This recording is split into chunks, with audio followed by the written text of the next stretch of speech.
I wanted to share today my Booktube Prize reading stats with all of you. I wanted to break the numbers down in order to help me decide how I want to progress next year with Booktube Prize reading. If I want to continue to be a judge, and if I do, if I want to read in fiction or nonfiction, or a combination of both, as I did this year.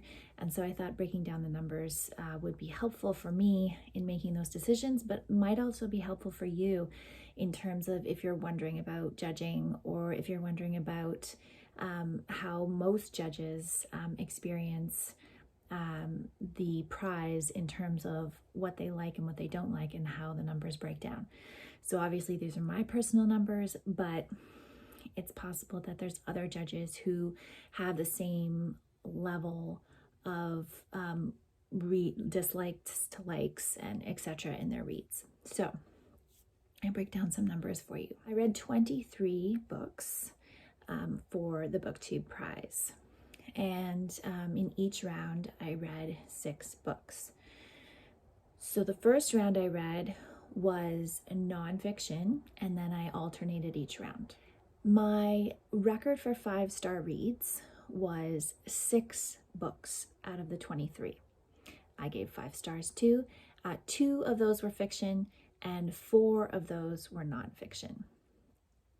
So, 5 stars for me is a little bit different for nonfiction than fiction. With fiction, I have to really, really fall in love with the story and the characters, feel a really emotional, strong connection. So I felt that for The Beekeeper of Aleppo by Christy Lefteri. That was definitely, out of all the fiction that I read, the book that I felt the biggest emotional connection to. And then in second place for that was 10 minutes, 38 seconds in this strange world by Elif Shafak. And I loved that book a lot. I thought it was brilliantly written. And so it got 5 stars from me for an emotional connection, but also for a very technical, in my opinion, superiority to the other books that I had read. In terms of the nonfiction that I read, I do have emotional connections to them, but I give out 5 stars a little bit more easily for nonfiction, I think, because to me it's about there's a lot more criteria that I can give out to. So the 5 books that I gave 5 stars to were The Ungrateful Refugee by Dina Nayeri, How to Be an Anti-Racist by Ibram X. Kendi, Catch and Kill by Ronan Farrow, and The Yellow House by Sarah M. Broom. And out of those 4, The Yellow House was by far my favorite. It was a memoir. I loved Sarah M. Broom's way of writing this book. I deeply emotionally connected to her and to the story through her. And so out of those 6 books, The Beekeeper of Aleppo and The Yellow House would be my top 2, top nonfiction, top fiction. So those were the ones that really, really stood out to me in terms of the experience of reading for the Booktube Prize. They were the books that I thought were the best. And if you look at the results for the Booktube Prize, you will see that my love of these books did not equal them reaching the end. The Yellow House and How to Be an Anti-Racist and The Ungrateful Refugee did not make the last round of nonfiction. The only one that I gave 5 stars to that made the last round was Catch and Kill by Ronan Farrow. And in the fiction side, 10 minutes and 38 seconds in the strange world made number 2, and The Beekeeper of Aleppo was somewhere in the top 6, but it did not make the top 3. Okay, so there's my 5 stars. My next section is my 4 stars, and out of the 6 books that I gave 4 stars, 3 were fiction, 3 were nonfiction. So 4 stars for me means that I really enjoyed it, and I think it's a worthy book, and I think it has a lot going for it, but it just didn't hit that 5-star, something that I really love and connect to in it. So while they were great, I just didn't fall in love with them at the same level. So that means that out of 12, 12 out of the 23 books that I read, I really liked. I liked a lot. So that was really good for me to look at and see, because it means that, you know, over half the books, slightly over half the books that I read were worthy to me of my time. So that's, you know, obviously our reading time is so precious. And for me, that's kind of another reason why I wanted to run these numbers, is to make sure that doing a project like this is worth the precious reading time that I have in my life. So my 3-star category had 8 books, 5 fiction and 3 nonfiction. And out of my 3-star books, I would say that there were a lot of books in there that were books that I had on my TBR that I was curious about reading, and that I probably would have read eventually anyway. So I'm glad that I read them.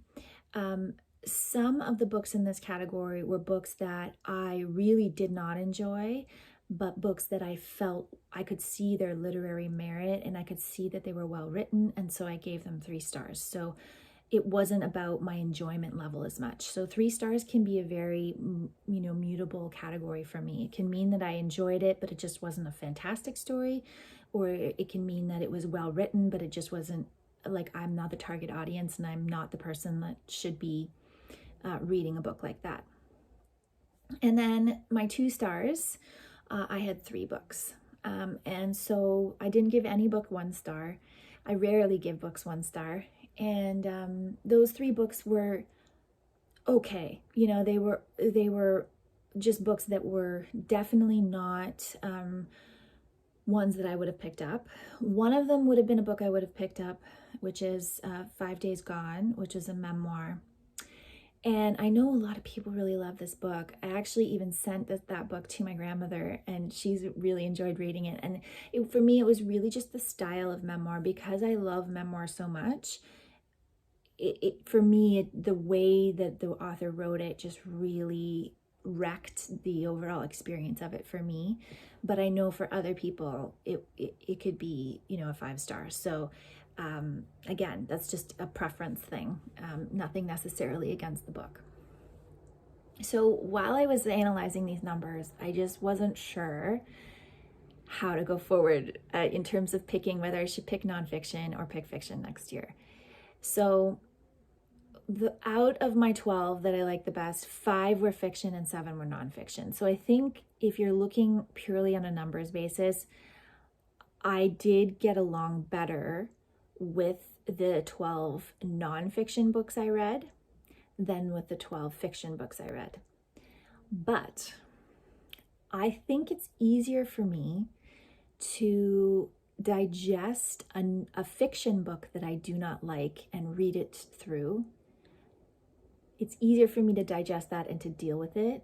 If I'm not liking the fiction, I can plow through it a lot easier than I can with nonfiction. I feel like if you dislike a writer's style or the information the writer is conveying to you when you're reading nonfiction, it is so much harder to push through that book, because there's no plot line, there's no chance that a character might, you know, say something that is easy, you know, you just get stuck in this like path of information that you really dislike. And so I think the nonfiction books that I disliked in this group of books were the ones that I passionately disliked.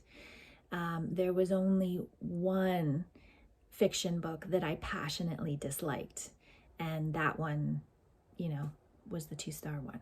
Despite the fact that nonfiction was more successful in terms of more books that I enjoyed, I'm leaning towards only reading fiction in 2021.